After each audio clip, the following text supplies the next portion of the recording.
Donc, la première des choses, on va vérifier certainement, avec une cotation rapide, un peu le décalage entre les murs. Ici, comme vous voyez, on a un décalage de 2,85 de largeur. 2,85 de large.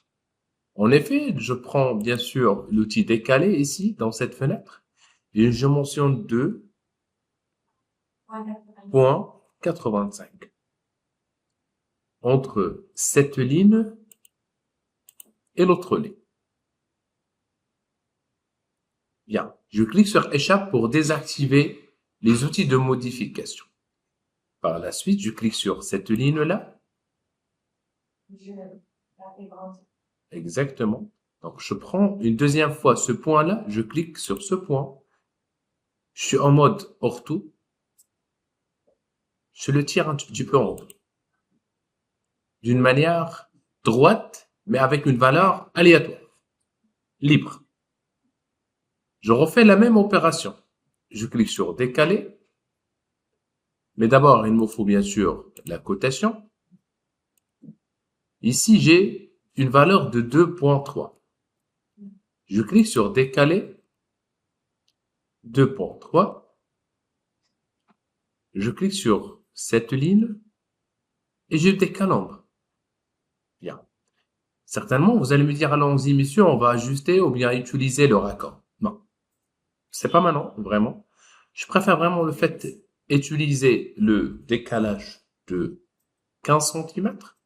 Donc, je prends point 15. Certainement, cette fois, vers l'extérieur.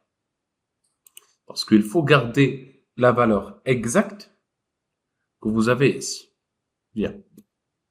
Une fois on vient de terminer cette opération, quand vous voyez, normalement, il faut garder une ligne droite de 15. Il nous faut vraiment une ligne de 15, exactement de 15. Bien sûr. Donc, qu'est-ce que je dois faire dans ce cas?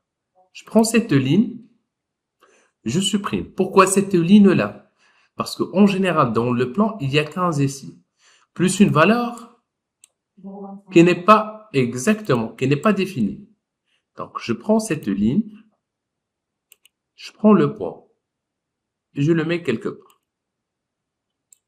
Bien. Et je commence à nettoyer un tout petit peu le plan, le raccord entre ce point-là et ce point-là.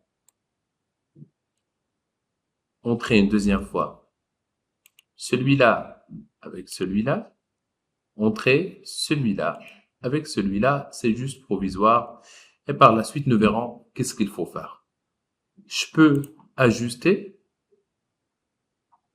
cette partie. Et ben voilà. C'est la première partie. La deuxième partie consiste vraiment à créer une forme de bloc. Et pour les blocs, j'aimerais bien vous dire que il faut utiliser parfois les blocs parce qu'on n'est vraiment pas censé de créer la forme plusieurs fois, surtout si elle porte bien sûr les mêmes mesures. Par exemple, ici on a une forme X, sans entrer un tout petit peu dans les détails, allons-y. Je passe au mode ouverture ou bien fenêtre. Je dessine une ligne droite.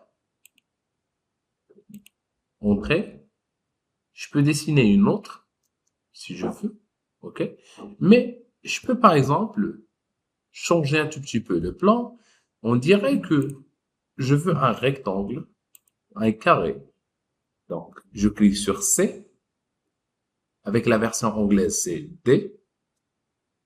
Dimension, ou bien C, cut. 5, entrée, 5, entrée. Et comme vous voyez, il nous a donné bien sûr un rectangle très très grand. Je refais un tout petit peu la valeur. Et c'est entrée, point 0,5, entrée, point 0,5, entrée. Et je clique ici.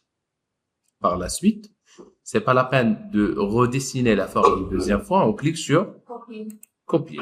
Je sélectionne Exactement. Je sélectionne l'objet, entrée, et je sélectionne ce petit point-là parce que c'est le plus proche pour que j'atteigne un tout petit peu cette forme.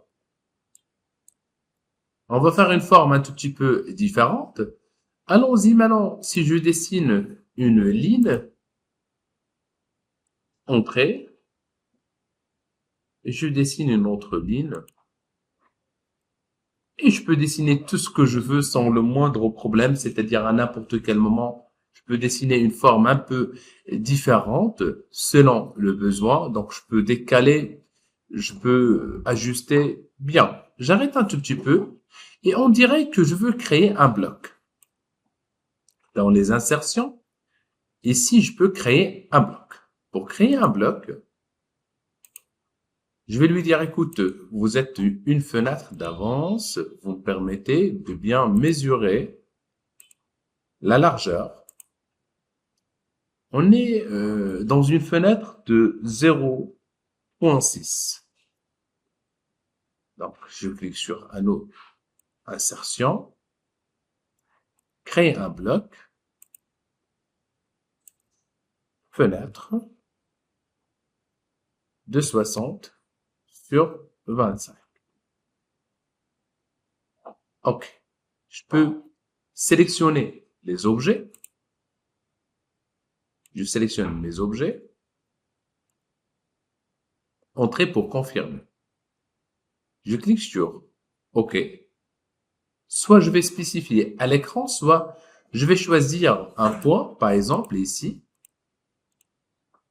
et je clique sur ce point-là pour qu'il soit le point d'insertion. C'est à moi de voir, on est d'accord? Donc, je préfère vraiment le fait qu'il soit sur l'écran exactement, on est d'accord? Si vous voulez, on peut faire le retour un tout petit peu. Donc, c'est à vous de voir.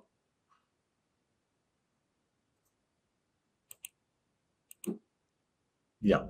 Une fois on fait cette opération, je peux à n'importe quel moment le fait d'insérer les fenêtres selon le bloc, c'est-à-dire il suffit juste de basculer pour retrouver les formes que vous avez déjà enregistrées. FFDD, ce sont que des formes que je viens d'enregistrer. On est d'accord? Par exemple, parmi les formes que j'ai déjà enregistrées, celui-là, je l'ai mal nommé, pardon, c'est la porte.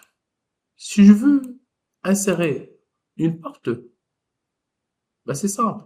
Quand vous voyez, je peux juste cliquer et glisser la porte, sachant très bien que c'est une porte faite en mètres ou en centimètres selon les unités. Si je prends par exemple une fenêtre, on dirait que c'est une très très grande fenêtre. Je clique sur début, échelle, je sélectionne mon objet, entrée. Le point de base peut être celui-là. Allons-y, nous allons mettre 0,01, c'est-à-dire le 1 centime. Je clique sur OK. Maintenant, si je clique sur déplacer, je peux déplacer en désactivant bien sûr le mode ortho durant le déplacement des objets et je peux le déplacer et je peux refaire bien sûr l'opération une deuxième fois, une troisième fois comme je veux et aussi je peux utiliser mise à l'échelle avec les... Qu'est-ce qu'on a fait la dernière fois au niveau de l'échelle? Avec... Ben non. Allez, je vous rappelle un tout petit peu. Non. Si je déplace un tout petit peu mon objet, celui-là, entrée, et on dirait que elle est là quelque part ou elle est là. À partir de ce point-là, par exemple, je le mets directement ici. Par la suite, je clique sur l'échelle et je sélectionne mon objet. Entrée.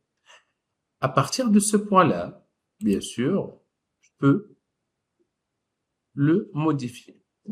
Mais quand je clique sur R, pourquoi R? C'est par référence. C'est par référence. Fais attention. On a testé cette opération la dernière fois ou avant la dernière fois.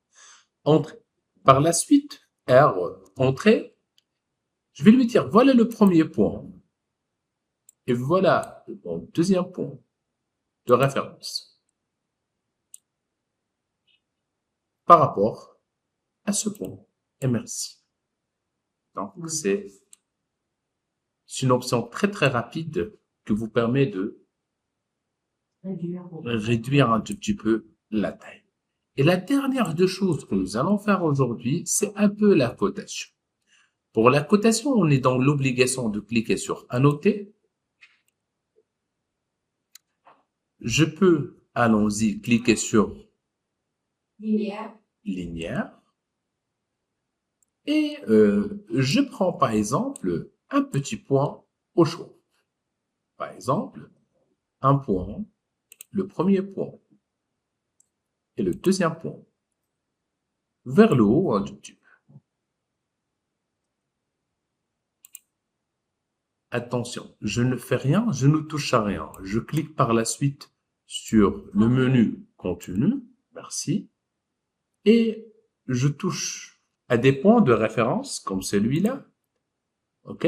Comme celui-là, si je veux mentionner 15 cm. Aussi pour les fenêtres.